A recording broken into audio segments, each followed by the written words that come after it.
আসসালামু আলাইকুম রহমতুল্লাহ বারাকাতু। আমার সকল দিনই পাই না। সংক্ষেপে আমি কয়েকটা ক্লু বলবো, কথা বলবো। ব্যাখ্যা তো দিতে গেলে অনেক সময় ব্যাপার, আর ব্যাখ্যা দেওয়ার মতো এলেম আমার কাছেও নাই, সবার কাছেও নাই। এই কোরআন মাজিদে ব্যাখ্যা দিয়ে শেষ করার মতো এলেম পৃথিবীতে কারো নাই, একমাত্র আল্লাহ রাসূল সাল্লাল্লাহু আলাইহি ওয়াসাল্লাম ব্যতীত। আল্লাহ পাকের নির্দেশ, আল্লাহ পাকের নির্দেশে মানুষ দুইভাবে কাফের হয়। আল্লাহ পাকের নিষেধ অমান্য করে, আল্লাহ ছাড়া কাউকে সেজদা করলেও কাফের হয়। কারণ আমি আবার আল্লাহ পাকের নিষেধ অমান্য করে আল্লাহ ছাড়া অন্য কারো কাছে এই মাথা নত করলেও সে কাফের হয়ে যায়। আল্লাহ পাকের আদেশ অমান্য করে আল্লাহকে সিজদা না করলেও সে কাফের হয়ে যায়। আল্লাহ পাকের নির্দেশ অমান্য করে আল্লাহ পাক যাকে সিজদা করার জন্য বলছে তাকে অমান্য করলে, সিজদা না করলেও কাফের হয়ে যায়। তিনভাবে মানুষ কাফের হয়।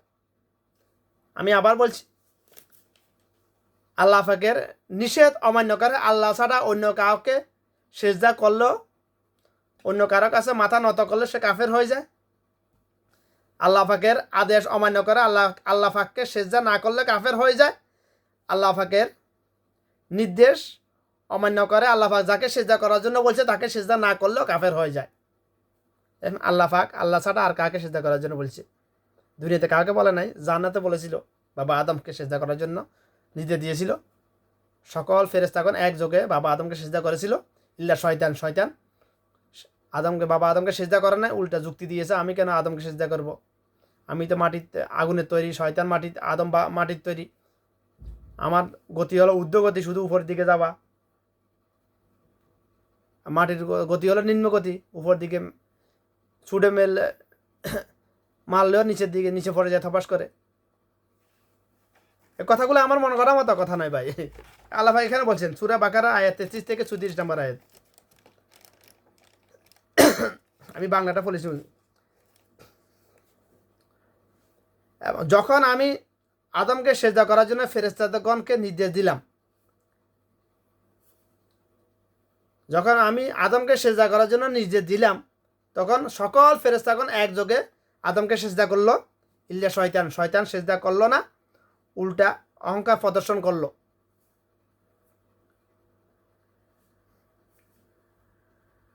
শয়তান সে নির্দেশ পালন করলো না, অস্বীকার করলো এবং অহংকার প্রদর্শন করলো। অতঃপর শয়তান কাফেরদের অন্তর্ভুক্ত হয়ে গেল। ফলে শয়তান সে কাফেরদের অন্তর্ভুক্ত হয়। সে মানে এখানে শয়তান কথা বলা হয়েছে, বিতাড়িত শয়তান ছিল যার নামে শয়তানের কথা বলা হয়েছে এখানে। শয়তানের নাম নিতেও ভয়, এই জন্য আলেমরা কথা বলে না শয়তান নিয়ে। শয়তানের নাম নিলে, শয়তান নিয়ে যে যত বেশি আলোচনা করবে, কথা বলবে, তার পিছনে শয়তান তত বেশি লেগে থাকবে তাকে ডিস্টার্ব করার জন্য, গুমরাই করার জন্য সর্বোচ্চ চেষ্টা করবে। আউযুবিল্লাহি মিনাশ শাইতানির রাজিম, আউযুবিল্লাহি মিনাশ শাইতানির রাজিম।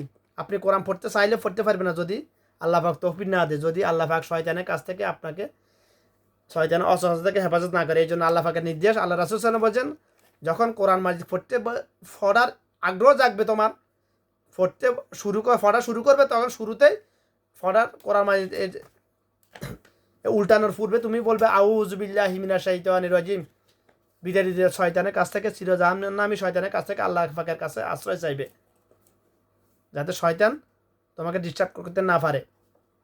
এই জন্য তো আমরা কোরআন পড়তে পারে অনেক মানুষ বুলি যায় শয়তান পড়তে দেয় না, বাধা বুলিয়ে রাখে, পড়িচ্ছা তুই পড়বি আরে। তো এখানে আল্লাহ পাকের নির্দেশ অমান্য করে, আল্লাহ পাক যাকে সেজদা করার জন্য বলেছে তাকে সেজদা না করলেও কাফের হয়ে যায়।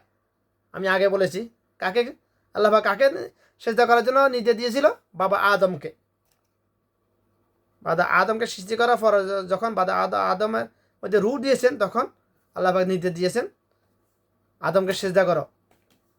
সকল ফেরেশতাগণ একযোগে এক সেকেন্ডের মধ্যে লুটিয়ে পড়ে সেজদা দিয়েছে একযোগে। সে সবাই আদমকে সেজদা, শয়তান দেয় নাই, উল্টা অহংকার প্রদর্শন করেছে আমি কেন সেজদা দেব।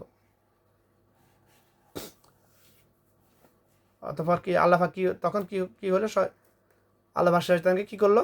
শয়তানকে কাফেরদের অন্তর্ভুক্ত গণ্য করলো। জান্নাত থেকে বের করে দিল। এখানে আল্লাহ পাকের নির্দেশ অমান্য করে সেজদা না করলেও, আল্লাহ পাক যাকে সেজদা করার জন্য বলছে তাকে সেজদা না করলেও কাফের হয়ে যায়। যদি শয়তান কাফেরদের অন্তর্ভুক্ত হয়ে যায়, শয়তান যদি বাবা আদমকে সেজদা না করে কাফেরদের অন্তর্ভুক্ত হয়ে যায়, আদম সন্তান কি হবে না? আদম সন্তান আল্লাহ পাকের নির্দেশ অমান্য করে সলাৎ আদায় না করলে, সলাৎ মানে কি? আল্লাহ পাককে সেজদা করা। আল্লাহ পাককে সেজদা না করলে কি কাফের হবে না? যারা মনে করতেছেন নামাজ না পড়লে কি ভাই ইমান তো আছে, আমার মা বাপ মুসলমান, আমার ইমান তো রহস্যমিটি আদায় করে দেওয়া হয়েছে, যারা মনে করতেছে এটা, তাদের জন্য কথাগুলো বলতেছি আমি। আমার মন করার মতো কথা নয়। আল্লাহ যে কথাগুলো বলেছে ওগুলো যেভাবে বুঝিয়ে বলার জন্য আমাকে এলেম হেকমা দিয়েছে, আমি ওইভাবে বলতেছি। এর বেশি কিছু করার আমার ক্ষমতা নেই, বলার ক্ষমতা নেই। তাহলে দুইটা প্রমাণ দিলাম। আর আরেকটা কি বলছি? আল্লাহ পাকের নিষেধ অমান্য করে আল্লাহ ছাড়া অন্য কাউকে সেজদা করলে, অন্য কারো কাছে মাথা নত করলে কাফের হয়ে যায়। কুল হু আল্লাহু আহাদ আল্লাহু সামাদ লাম ইয়ালিদ ওয়ালাম ইউলাদ ওয়ালাম ইয়াকুল লাহু কুফুয়ান আহাদ। বলুন হে মোহাম্মদ, আল্লাহ পাক এখানে আল্লাহ রাসূলের সঙ্গে বলছে, হে বলুন হে আল্লাহ, আল্লাহ এক অদ্বিতীয়, তার কোনো শরীক নাই, তিনি ছাড়া অন্য কোনো ইলাহা নাই। তিনি কারো কোনো কিছুর, কারো দুনিয়া আসমান জমিনে কোনো কারো কিংবা কোনো কিছুর মুখাপেক্ষি নন। তিনি কাকে জন্ম দেন নাই, তাকে কেউ জন্ম দেন নাই। এখানে আল্লাহ এখানে আল্লাহ এক, আল্লাহ ছাড়া কেউ নাই। লা ইলাহা লা ইলাহা লা ইলাহা ইল্লাল্লাহু মুহাম্মাদুর রাসূলুল্লাহ। লা ইলাহা ইল্লাল্লাহ, আল্লাহ ছাড়া কোনো মাবুদ নাই। আল্লাহ পাক বলছে আল্লাহ ছাড়া, আমি ছাড়া কোনো মাবুদ নাই তোমাদের। তো এখন আমরা যদি মা কালীকে সেজদা করি, শিবলিঙ্গের পূজা করি, মহাদেবের পূজা করি, কৃষ্ণের পূজা করি, তাহলে আল্লাহ পাকের নিষেধ অমান্য করা হয়েছে। তো আল্লাহ ছাড়া অন্য কাউকে সেজদা করা হয়েছে, তাহলে কাফের হয়ে গেছে। তাহলে কাফের কিভাবে, কয় পর্যায়ে কাফের হয়? আদম সন্তান 3 পর্যায়ে কাফের হয়। আল্লাহ পাকের নিষেধ অমান্য করে আল্লাহ ছাড়া অন্য কারোকে সেজদা করলেও, অন্য কারোর কাছে মাথা নত করলেও কাফের হয়ে যায়। আল্লাহ পাকের আদেশ অমান্য করে আল্লাহকে সেজদা না করলেও কাফের হয়ে যায়, অর্থাৎ সলাৎ আদায় না করলেও কাফের হয়ে যায়। এটা তো যা মুসলমান করে জন্ম না, আদম সন্তানগুলো এটা স্বীকার করলেও এটা হয়ে যাবে না, কাফের হয়ে যাবে। স্বীকার না করলেও এটা কাফের হয়ে যাবে সে। না আমরা তো ফতুয়া দিয়ে না, আমি মানি না, এটা আমি মানি না। নামাজ না পড়লে কি হবে? ইমান তো আছে, আমার ইমান তো আছে।